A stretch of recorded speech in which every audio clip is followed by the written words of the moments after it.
ವೀಕ್ಷಕರಿಗೆ ನಮಸ್ಕಾರ. ರಥಸಪ್ತಮಿಯ ಶುಭಾಶಯಗಳು.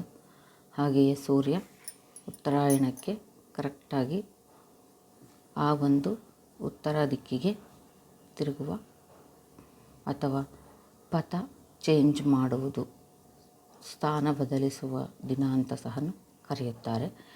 ಈ ದಿನ ಸೂರ್ಯನಿಗೆ ಅರ್ಘ್ಯವನ್ನು ಕೊಟ್ಟು ಸೂರ್ಯ ಆರಾಧನೆಯನ್ನು ಮಾಡುತ್ತಾರೆ.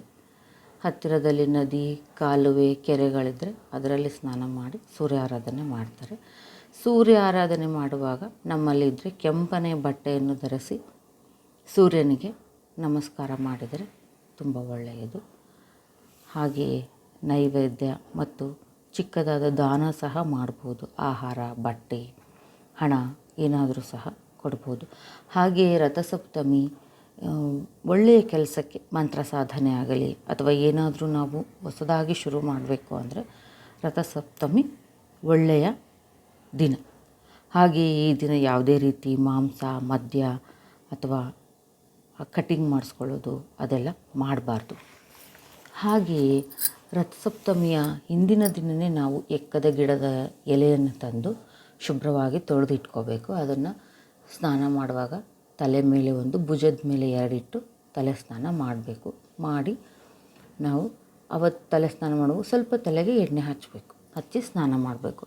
ಹಾಗೆ ಅವತ್ತು ತಪ್ಪದೆ ಆದಿತ್ಯ ಹೃದಯ ಓದಬೇಕು. ಹಾಗೆ ದೇವರ ಮನೆಯನ್ನು ಶುಭ್ರವಾಗಿ ಮಾಡಿಕೊಂಡು ಇವಾಗ ಮಲ್ಲಿಗೆ ಅದೆಲ್ಲ ಬರುತ್ತೆ, ಹೂವಿಂದ ಸೂರ್ಯಾರಾಧನೆ, ಧೂಪ, ದೀಪ, ನೈವೇದ್ಯ ಮಾಡಬೇಕು. ಹಾಗೆ ಕೆಲವು ಕಡೆ ಆಂಧ್ರ ಅಲ್ಲೆಲ್ಲ ಏನು ಮಾಡ್ತಾರೆ ಅಂದರೆ ಈ ಗುಬ್ಬೆಳ್ಳು ಅಂತ ಇಡ್ತಾರೆ ಇದರಲ್ಲಿ ಮಾಘ ಮಾಸದಲ್ಲಿ. ಅವನ್ನೆಲ್ಲ ಕಲೆಕ್ಟ್ ಮಾಡಿ ಒಣಗಿಸ್ಬಿಟ್ಟು ಅದರಿಂದ ತುಳಸಿ ಹತ್ರ, ದೊಡ್ಡ ದೊಡ್ಡ ಮನೆಗಳಲ್ಲಿ ತುಳಸಿ ಹತ್ರ ಒಲೆ ಉರಿ ಹಾಕಿ ಅದರಲ್ಲಿ ಅಕ್ಕಿ ಎಲ್ಲ ಬೇಯಿಸಿ ನೈವೇದ್ಯಕ್ಕೆ ರೆಡಿ ಮಾಡ್ತಾರೆ. ಈಗ ನಾವು ತುಳಸಿ ಹತ್ರ ಒಂದು ರಾಗಿ ಚೆಂಬು ಇಟ್ಟು ರಾಗಿ ಚೆಂಬಿನಲ್ಲಿ ನೀರು ತಗೊಂಡು ಸೂರ್ಯನಾರಾಯಣನಿಗೆ ಓಂ ಸೂರ್ಯನಾರಾಯಣಾಯ ನಮಃ ಅಂತ ಹೇಳ್ತಾ ನೀರನ್ನು ಅರ್ಘ್ಯ ಕೊಡಬೇಕು. ಹಾಗೆಯೇ ಆ ದಿನ ಆದಿತ್ಯ ಹೃದಯ ಓದಲೇಬೇಕು ಅಂತ ಹೇಳಿದ್ದೀನಿ. ಹೇಳೋಕ್ಕಾಗದೇ ಇರೋರು ಕೇಳಿದರೂ ನಡೆಯುತ್ತೆ.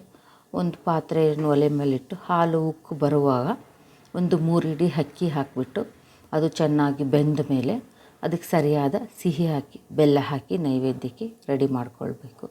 ಕೆಲವು ಕಡೆ ಅನ್ನದ ಪಾಯಸ ಆ ಥರ ಮಾಡ್ತಾರೆ. ಕೆಲವು ಕಡೆ ಸೂರ್ಯ ಆರಾಧನೆಗೆ ಗೋಧಿ ನುಚ್ಚು, ಗೋಧಿ ಪಾಯಸ ಸಹ ಮಾಡ್ತಾರೆ. ತುಪ್ಪ ಹಾಕಿ ಸೂರ್ಯನಾರಾಯಣನಿಗೆ ನೈವೇದ್ಯ ಮಾಡಬೇಕು. ಹಾಗೆ ಈ ದಿನ ಯೋಗಿಗಳು ಅಂದರೆ ಯೋಗ ಸಾಧನೆ ಮಾಡುವವರು 108 ಸೂರ್ಯ ನಮಸ್ಕಾರ ಅಥವಾ ತಮ್ಮ ಕೈಲಾದಷ್ಟು ಸೂರ್ಯ ನಮಸ್ಕಾರವನ್ನು ಮಾಡುತ್ತಾರೆ.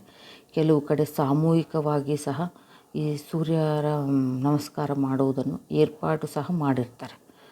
ಹೋಮ, ಹವನ, ಮಂತ್ರ ಜಪಗಳನ್ನು ಸಹ ಮಾಡುತ್ತಾರೆ. ಸೂರ್ಯ ನಮಸ್ಕಾರವನ್ನು ಮಾಡುತ್ತಾರೆ. ತಮ್ಮ ದೇಹವನ್ನು ದಂಡಿಸಿ ಸೂರ್ಯನಿಗೆ ಒಂದು ನಮಸ್ಕಾರ ಮಾಡಿ ಅರ್ಪಿಸುತ್ತಾರೆ. ಹಾಗೆಯೇ ಇನ್ನೊಂದು ವಿಷಯವೇನೆಂದರೆ ವರ್ಷದಿಂದ ವರ್ಷಕ್ಕೆ ಮಳೆ ಕಡಿಮೆ ಆಗುತ್ತಾ ಹೋಗಿರುವುದರಿಂದ ಹಾಗಾಗಿ ಈ ವರ್ಷ ಎಲ್ಲರೂ ಪೂಜೆ ಮಾಡುವಾಗ ಮನಸ್ಫೂರ್ತಿಯಾಗಿ ಸೂರ್ಯನಾರಾಯಣನಿಗೆ ಒಳ್ಳೆಯ ಮಳೆ ಬೆಳೆ ಆಗಲಿ ಅಂತ ಪ್ರಾರ್ಥಿಸೋಣ ಎಂದು ಹೇಳುತ್ತಾ ಈ ವಿಡಿಯೋವನ್ನು ಮುಗಿಸುತ್ತಾ ಮುಂದಿನ ವಿಡಿಯೋದಲ್ಲಿ ಮತ್ತೆ ಸಿಗೋಣ. ಧನ್ಯವಾದಗಳು.